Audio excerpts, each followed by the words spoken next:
નમસ્કાર મિત્રો, આપ સર્વેનું મારી યુટ્યુબ ચેનલ એસકે સ્ટડી ટોકની અંદર હાર્દિક સ્વાગત છે. મિત્રો, આજના વિડીયોની અંદર આપણે ગુજરાત સરકાર દ્વારા જે અત્યારે શિક્ષણ સહાયકની ભરતી પ્રોસેસ ચાલી રહી છે એના વિશે ચર્ચા કરીશું. એની અંદર આજનો આ વિડીયો બનાવવાનો એક એવો ઉદ્દેશ્ય છે કે અગાઉના આપણા જે વિડીયો બનાવેલા છે ચેનલ ઉપરના એની અંદર થોડીક કોમેન્ટો ઉમેદવારો દ્વારા એવી કરવામાં આવેલી કે અમુક કાસ્ટના ઉમેદવારો સાથે સરકાર દ્વારા અન્યાય કરવામાં આવ્યો છે જગ્યાઓને લઈને. કેમ કે તમને ખ્યાલ છે કે જે શિક્ષણ સહાયક ધોરણ 9, 10 અને 11, 12ની જે ભરતી જાહેર થઈ છે એમાં EWS કેટેગરીની જગ્યાઓ સૌથી વધુ આવેલી છે, જ્યારે SCBC જે છે, SC છે, ST છે એની જગ્યાઓ EWSના સરખામણીમાં ઘણી બધી ઓછી આવેલી છે. એના કારણે ઉમેદવારોને એવું લાગી રહ્યું છે કે સરકાર દ્વારા ક્યાંક ને ક્યાંક બીજા કેટેગરીના ઉમેદવારો સાથે અન્યાય કરવામાં આવેલો છે. તો મિત્રો, અહીંયા કોઈ પણ પ્રકારનો વિદ્યાર્થીઓ સાથે કે ઉમેદવારો સાથે અન્યાય નથી કરવામાં આવેલો. એ સમજાવવા માટે આજનો વિડીયો બનાવી રહ્યો છું. તમે એવો શબ્દ સાંભળેલો હશે કે કોઈ પણ ભરતી પ્રોસેસ ચાલુ થાય, ઇવન શિક્ષણ વિભાગ સિવાયની પણ, એનું પહેલું પગથિયું હોય છે કે રોસ્ટર રજિસ્ટર તૈયાર કરવા. રોસ્ટર રજિસ્ટર શું છે એના વિશે પણ આજના વિડીયોમાં આપણે ચર્ચા કરીશું. મિત્રો, આ રોસ્ટર રજિસ્ટર પ્રમાણિત કરવાના કારણે જ જે શિક્ષણ સહાયક ભરતીમાં EWS જગ્યાઓ સૌથી વધુ આવી છે. મિત્રો, તમને ખ્યાલ છે કે EWS અનામત ક્યારે મળી? 14 જાન્યુઆરી 2019ના રોજ ગુજરાત સરકાર દ્વારા EWS અનામત અમલી મૂકવામાં આવી. તો એ પહેલાં જેટલી પણ ભરતીઓ થઈ એમાં EWS ઉમેદવારના એક પણ ઉમેદવાર હતા નહીં. જનરલ, SCBC, SC, ST એ પ્રમાણે ભરતી થતી હતી.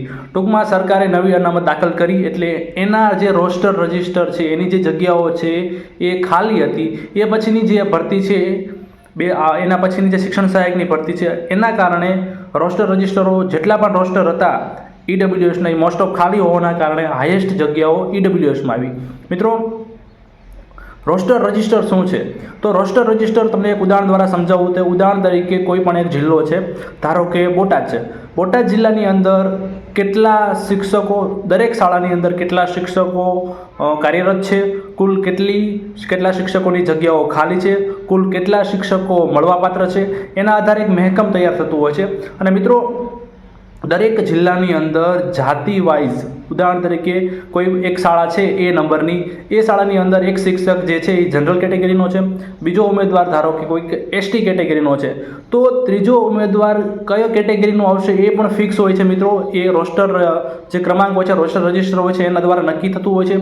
ટૂંકમાં દરેક જિલ્લામાં ફિક્સ હોય છે કે કઈ કેટેગરીના કેટલા શિક્ષકો જે તે જિલ્લાની અંદર નોકરી કરશે. ટૂંકમાં મિત્રો, આ રોસ્ટર રજિસ્ટરના કારણે જ જે પ્રમાણિત કરવામાં આવેલા હોય છે એના કારણે EWSની હાઈએસ્ટ જગ્યાઓ આવેલી. આગામી સમયમાં એવું પણ બની શકે, અત્યારે EWSની જગ્યાઓ હાઈએસ્ટ આવી, આ ભરતીમાં EWSની તમામ જગ્યાઓ ભરાઈ જશે. તો નવી ભરતી પ્રોસેસ જ્યારે આવશે ત્યારે SCBC કે SC કે STની પણ જગ્યાઓ વધુ આવી શકે છે, જ્યારે EWSની ઓછી આવી શકે છે. મિત્રો, તમને ડાઉટ લાગતો હોય તો તમે ગૂગલ પણ કરી શકો છો. અગાઉની જેટલી પણ શિક્ષણ વિભાગ દ્વારા ભરતી પ્રોસેસ કરવામાં આવેલી છે એમાં એવું નથી હોતું કે તમને ઉદાહરણ તરીકે SCBCને 27% અનામત છે તો સરકાર 3000ની ભરતી કરવાની હોય તો 3000ના 27% ફરજિયાત SCBCની જગ્યાઓ આવી જોઈએ. તો ના મિત્રો, એ પ્રમાણે નથી હોતો. કેટેગરી વાઇઝ જગ્યાઓ રોસ્ટર રજિસ્ટરના આધારે જ તૈયાર થતી હોય છે. નહીં કે તમને જે રિઝર્વેશન કોટા છે, જે તમારી ટકાવારી છે, EWSની 10% છે, SCBCની 27% છે, SCની જે 7% છે અને STની જે 15% છે. તો એ કેટેગરી પ્રમાણે ડાયરેક્ટ જગ્યાઓ નથી આવતી મિત્રો, રોસ્ટર પ્રમાણે આવે છે. ચોક્કસથી તમારો જે રિઝર્વેશન કોટા છે એ જળવાતો હોય છે, પણ મિત્રો ક્યાં જળવાય છે? ઉદાહરણ તરીકે શિક્ષણ પ્રાથમિક વિભાગની વાત કરીએ 6 થી 8ની, તો આખા ગુજરાતમાં જેટલા શિક્ષકો ધોરણ 6 થી 8માં કામ કરે છે વિષયવાર, એમાં 27% જળવાવો જોઈએ. ટૂંકમાં એ જળવાવા માટે રોસ્ટર રજિસ્ટર તૈયાર કરવામાં આવે છે, જિલ્લા વાઇઝ, વિષય વાઇઝ અને કેટેગરી વાઇઝ. ટૂંકમાં મિત્રો, તમને સમજાઈ ગયું હશે, અહીંયા કોઈ પણ ઉમેદવારો સાથે, કોઈ પણ કેટેગરીના ઉમેદવારો સાથે ભેદભાવ નથી કરવામાં આવ્યો. આગામી સમયમાં એવું પણ બની શકે નવી ભરતી આવે ત્યારે જે તે તમારી જે કેટેગરી છે એમાં પણ વધુ માત્રામાં ભરતી આવે અને બીજી જે કેટેગરી છે એમાં ઓછી માત્રામાં ભરતી આવે. ટૂંકમાં તમે સમજી ગયા હશો કે આવી રીતે રોસ્ટર રજિસ્ટરના આધારે જે તે ભરતીની જગ્યાઓ કેટેગરી વાઇઝ નક્કી થતી હોય છે. ધન્યવાદ.